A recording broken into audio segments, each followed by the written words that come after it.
Guys, today I shall talk about an American horror movie. Spoilers ahead. The opening scene shows Patricia and Danny on their way back home from college for spring break. While they are enjoying their way back home, driving through Florida, out of nowhere an old truck starts to tailgate them, making them panic, but eventually passes. After some chit-chat about the whole incident, they again notice the same car being parked outside an abandoned church. They see the driver coming out with something like human body wrapped in blood-stained white clothes and dropping them into a wide pipe. They soon leave while the driver watches them. In less than a minute they are again tailgated by the same truck, this time with more vigor. Ultimately they are forced to move into a field. Again the truck leaves. Thinking himself to be the grandchild of Sherlock Holmes, Danny decides to go back to the abandoned church and look through the pipe.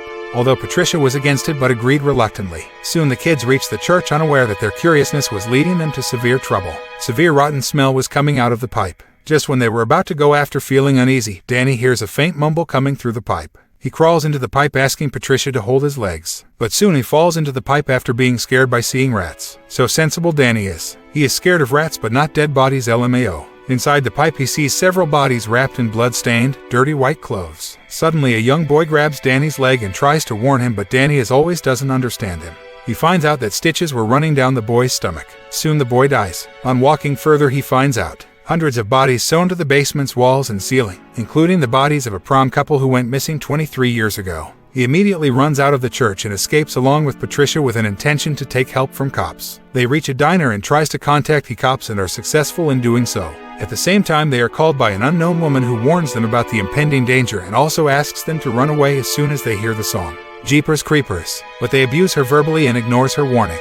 Danny sees that someone had messed with his clothes in the car which he parked outside the diner. He realized it was the truck driver. The siblings are accompanied by two cops while heading towards the church. On their way the cops learn that the church was set ablaze. Suddenly the cops are attacked by the truck driver, who was not a humanly figure but an ugly, powerful beast. The cops are killed mercilessly by the beast. Danny and Patricia are shocked to their core and drive away as fast as possible. They reach an old woman's house. Patricia requests the lady to contact the police. The woman complies until she notices a figure standing in her yard. She comes out with a rifle and shoots the beast, but it goes in vain. The beast enters the lady's house and the lady follows to kill it but is herself killed in return. Unable to tolerate any further, Patricia repeatedly runs the car over the beast, thereby injuring him for the time being. Suddenly she sees giant wings protruding out of its body and flapping. Not wasting any more time, she and Danny drives to a local police station and explains the situation to the cops. In the police station they are approached by Giselle Gay Hartman, the woman who called them at the diner. She tells them that she dreamt about the true nature of their pursuer. It is an ancient creature, known as the Creeper, which awakens every 23rd spring for 23 days to feast on human body parts, which then form parts of its own body. She also tells them that it seeks out its victims through fear, and by smelling the fear from Trish and Danny, it has found something it likes. The wounded Creeper arrives at the police station, cuts off the power, and eats several prisoners to heal its body parts. The Creeper is attacked by several cops but in vain. Meanwhile, Patricia asks the woman who among the siblings would be killed by the Creeper. The woman says that in her dream she saw Patricia screaming in the dark and looks at her.